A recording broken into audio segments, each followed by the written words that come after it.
मेरे प्यारे देशवासियों, नमस्कार।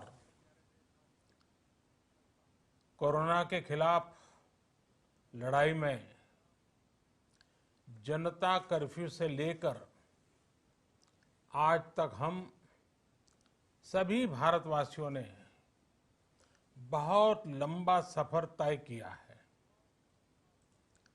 समय के साथ आर्थिक गतिविधियों में भी धीरे धीरे तेजी नजर आ रही है।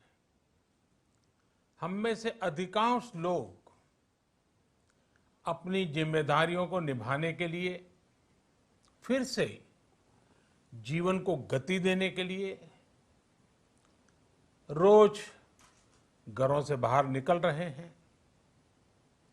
त्योहारों के इस मौसम में बाजारों में भी रौनक धीरे धीरे लौट रही है, लेकिन हमें ये भूलना नहीं है कि लॉकडाउन भले चला गया हो,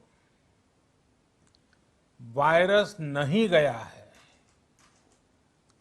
बीते 7-8 महीनों में प्रत्येक भारतीय के प्रयास से भारत आज जिस संभली हुई स्थिति में है, हमें उसे बिगड़ने नहीं देना है और अधिक सुधार करना है। आज देश में रिकवरी रेट अच्छी है, फैटेलिटी रेट कम है। भारत में जहां प्रति 10 लाख जनसंख्या पर करीब 5,500 लोगों को कोरोना हुआ है, वहीं अमेरिका और ब्राजील जैसे देशों में ये आंकड़ा 25,000 के करीब है। भारत में प्रति 10 लाख लोगों में मृत्यु दर 83 है, जबकि अमेरिका, ब्राजील, स्पेन, ब्रिटेन जैसे अनेक देशों में ये आंकड़ा 600 के पार है। दुनिया के साधन संपन्न देशों की तुलना में भारत अपने ज्यादा से ज्यादा नागरिकों का जीवन बचाने में सफल हो रहा है। आज हमारे देश में कोरोना मरीजों के लिए 90 लाख से ज्यादा बेड्स की सुविधा उपलब्ध है। 12,000 क्वारंटाइन सेंटर्स है। कोरोना टेस्टिंग की करीब 2,000 लैब्स काम कर रही है। देश में टेस्ट की संख्या जल्द ही 10 करोड़ के आंकड़े को पार कर जाएगी। कोविड महामारी के खिलाफ लड़ाई में टेस्ट की बढ़ती संख्या हमारी एक बड़ी ताकत रही है। सेवा परमो धर्म के मंत्र पर चलते हुए हमारे डॉक्टर, हमारे नर्सिस, हमारे हेल्थ वर्कर्स, हमारे सुरक्षाकर्मी और भी सेवा के भाव से काम करने वाले लोग इतनी बड़ी आबादी की निस्वार्थ सेवा कर रहे हैं। इन सभी प्रयासों के बीच ये समय लापरवाह होने का नहीं है। ये समय ये मान लेने का नहीं है कि कोरोना चला गया या फिर अब कोरोना से कोई खतरा नहीं है। हाल के दिनों में हम सब ने बहुत सी तस्वीरें, वीडियो देखे हैं जिनमें साफ दिखता है कि कई लोगों ने अब सावधानी बरतना या तो बंद कर दिया है या बहुत ढिलाई ले आए हैं। ये बिल्कुल ठीक नहीं है। अगर आप लापरवाही बरत रहे हैं, बिना मास्क के बाहर निकल रहे हैं, तो आप अपने आप को, अपने परिवार को, अपने परिवार के बच्चों को, बुजुर्गों को उतने ही बड़े संकट में डाल रहे हैं। आप ध्यान रखिए, आज अमेरिका हो या फिर यूरोप के दूसरे देश, इन देशों में कोरोना के मामले कम हो रहे थे, लेकिन अचानक से फिर से बढ़ने लगे हैं और चिंताजनक वृद्धि हो रही है। साथियों, संत कबीरदास जी ने कहा है, पक्की खेती देखी के,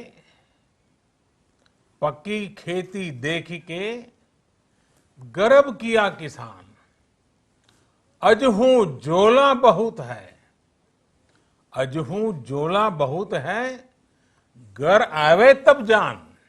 अर्थात कई बार हम पक्की हुई फसल देखकर ही अति आत्मविश्वास से भर जाते हैं कि अब तो काम हो गया, लेकिन जब तक फसल घर न आ जाए तब तक काम पूरा नहीं मानना चाहिए।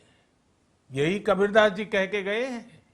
यानी जब तक सफलता पूरी न मिल जाए, लापरवाही नहीं करनी चाहिए।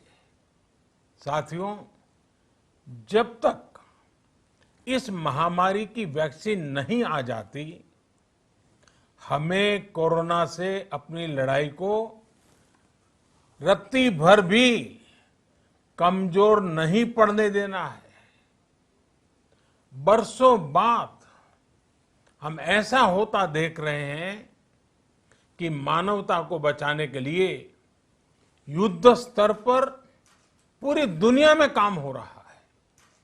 अनेक देश इसके लिए काम कर रहे हैं। हमारे देश के वैज्ञानिक भी वैक्सीन के लिए जी जान से जुटे हैं। भारत में अभी कोरोना की कई वैक्सीन पर काम चल रहा है। इनमें कुछ एडवांस स्टेज पर है, आशास्पद स्थिति दिखती है। साथियों, कोरोना की वैक्सीन जब भी आएगी, वो जल्द से जल्द प्रत्येक भारतीय तक कैसे पहुंचे, इसके लिए भी सरकार की तैयारी जारी है। एक एक नागरिक तक वैक्सीन पहुंचे, इसके लिए तेजी से काम हो रहा है। साथियों, रामचरितमानस में बहुत ही शिक्षाप्रद बातें हैं, सीखने जैसी बातें हैं, लेकिन साथ साथ अनेक प्रकार की चेतावनियां भी हैं। जैसे रामचरितमानस में बहुत बड़ी बात कही गई है, रिपु रुज पावक पाप, रिपु रुज पावक पाप, प्रभु अहि गनीय न छोट करी। अर्थात आग, शत्रु, पाप यानी कि गलती और बीमारी, इन्हें कभी छोटा नहीं समझना चाहिए। जब तक इनका पूरा इलाज न हो जाए, इन्हें हल्के में नहीं लेना चाहिए। इसलिए याद रखिए, जब तक दवाई नहीं, तब तक ढिलाई नहीं। त्योहारों का समय हमारे जीवन में खुशियों का समय है, उल्लास का समय है। एक कठिन समय से निकलकर हम आगे बढ़ रहे हैं। थोड़ी सी लापरवाही हमारी गति को रोक सकती है, हमारी खुशियों को धूमिल कर सकती है। जीवन की जिम्मेदारियों को निभाना और सतर्कता, ये दोनों साथ साथ चलेंगे, तभी जीवन में खुशियां बनी रहेगी। 2 गज की दूरी, समय समय पर साबुन से हाथ धुलना और मास्क लगाना, इसका ध्यान रखिए। और मैं आप सबसे करबद्ध प्रार्थना करता हूं, आपको मैं सुरक्षित देखना चाहता हूं, आपके परिवार को सुखी देना चाहता हूं। ये त्योहार आपके जीवन में उत्साह और उमंग भरे, ऐसा वातावरण चाहता हूं। और इसलिए मैं बार बार हर देशवासी से आग्रह करता हूं। मैं आज अपने मीडिया के साथियों से भी, सोशल मीडिया में जो सक्रिय हैं उन लोगों से भी बड़े आग्रह से कहना चाहता हूं कि आप जागरूकता लाने के लिए, इन नियमों का पालन करने के लिए जितना जन जागरण अभियान करेंगे, ये आपकी तरफ से देश की बहुत बड़ी सेवा होगी। आप जरूर हमें साथ दीजिए, देश के कोटि कोटि जनों को साथ दीजिए। मेरे प्यारे देशवासियों, स्वस्थ रहिए, तेज गति से आगे बढ़िए और हम सब मिलकर के देश को भी आगे बढ़ाएं। इन्हीं शुभकामनाओं के साथ नवरात्र, दशहरा, ईद, दीपावली, छठ पूजा, गुरु नानक जयंती समेत सभी त्योहारों की सभी देशवासियों को एक बार फिर से बहुत बहुत बधाई देता हूं। धन्यवाद।